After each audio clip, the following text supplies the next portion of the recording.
পরিবেশে আমার মেয়ে দুটাকে আমি দায়িত্ব করতে পারতাম বা তাদেরকে স্যার আপনি আজকে আমাদের আসতো আমি নিজে কিন্তু আমার আমার মেয়ে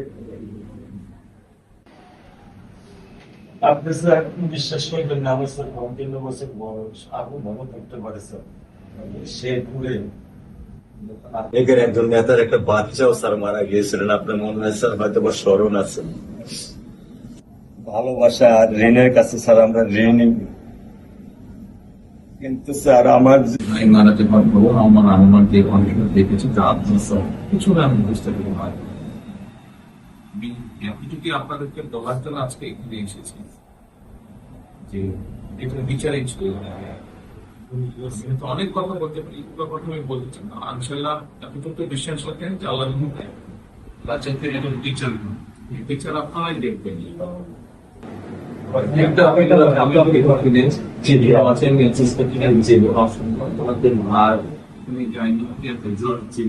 আসামিকে ধরা হয়েছে ব্যবস্থা করা হচ্ছে এরপরে বিচার ইনশাল্লাহ আইন উনিও কন্যা সন্তান আমিও কন্যা সন্তান উনিও কন্যা সন্তান কাজে আমরা জানি সন্তানের কষ্টটা আমরা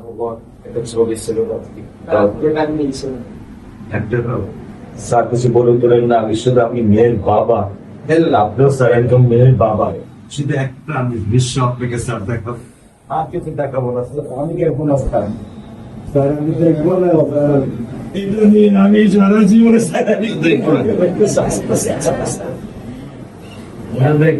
আমি কি করে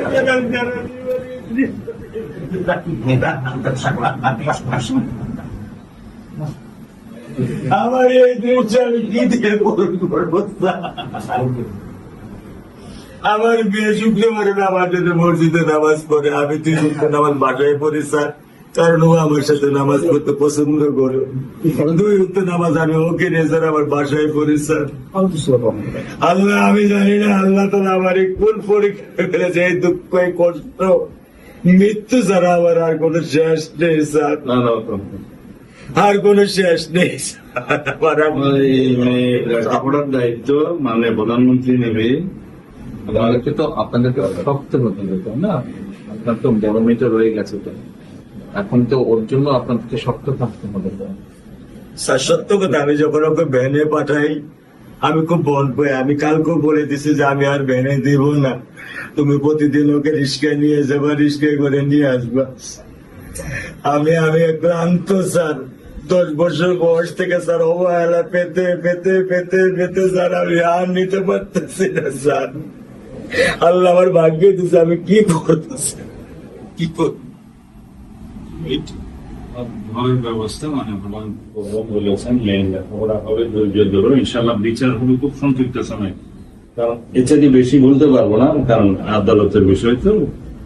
আমরা চার্জশিট দেবো ইনশাল্লাহ এই 24 ঘন্টার মধ্যে। আমি সত্য কথা বলি, আমার 55 বছর বয়সে আমি এত দ্রুত, এত সুন্দর, এত সুচারু ভাবে আমি কখনো দেখিনি। এটা বুঝতে পারছি, এটা তো বুঝতে, এটা আমি বুঝতে পারছি স্যার। এটা প্রধানমন্ত্রী চলে এটা আমার সৌভাগ্য। আমি সত্যিকার ভাবে স্যার আমি বলি, আমি এটা স্যার প্রত্যাশা করিনি যে আপনার মতো মানুষ আমার এই 10,000 টাকার একটা ফ্ল্যাটে স্যার আপনি পা রাখবেন, কিন্তু এই বিশ্বাস ছিল যে আপনি আর 10 জন না, যে মানুষ ট্রাফিক সিগন্যালে দাঁড়িয়ে থাকে, নিয়ম মেনে চলে, সে মানুষকে বুঝতে স্যার আমার এইটুকু বয়সে স্যার যথেষ্ট স্যার। স্যার আপনি কি ধৈর্য ধরবেন? আপনার সন্তানের এই অবস্থার জন্য যে দায়ী, তার বিচার ইনশাল্লাহ হবে, ইনশাল্লাহ শীঘ্রই হবে। এই যে দেখবেন, আর মালিক যে আল্লাহ তাআলা মালিক, ওনার কাছে সাহায্য, ওনার কাছে সাহায্য চান, আল্লাহ রহম করলেন সব কিছু দিতে পারে। মানুষ হিসেবে আমাদের যেটা করার আমরা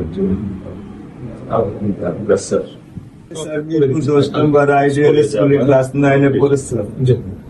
টোটাল ওগুলা নিয়ে চিন্তা করবেন না, ওগুলা ইনশাল্লাহ আপনি যখন যেহেতু বলেছেন, আপনি আপনার কষ্টের কথা বলেছেন, সেই ব্যাপারে আমরা যেটা আমাদের পক্ষে সম্ভব ইনশাল্লাহ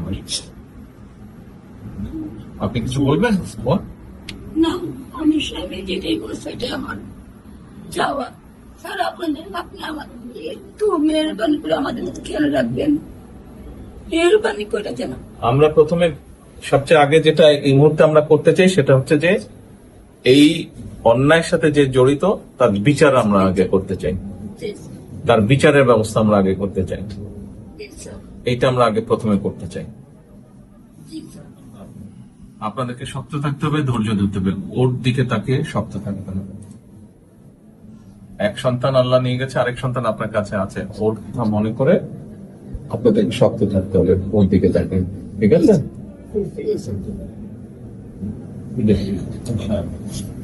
চলে আসছে, হ্যাঁ ভাই, চলে আসছে, আজকে চলবো।